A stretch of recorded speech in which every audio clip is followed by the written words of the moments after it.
சுப்பிரமணிய சாமி என்பார், கார்த்திகேயன் என்பார், சுவாமிநாதன் என்பார்,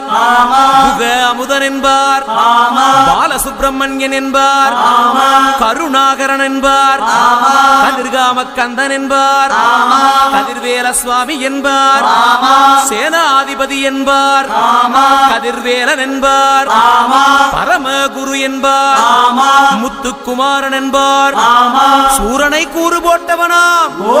சுனாமியை விரட்டி விட்டவனாம், போகர் கொடுத்த பொக்கிஷமாம், பஞ்சாமிர்த பிரியனாம், பக்துமலை சுவாமியாம். அப்படிப்பட்ட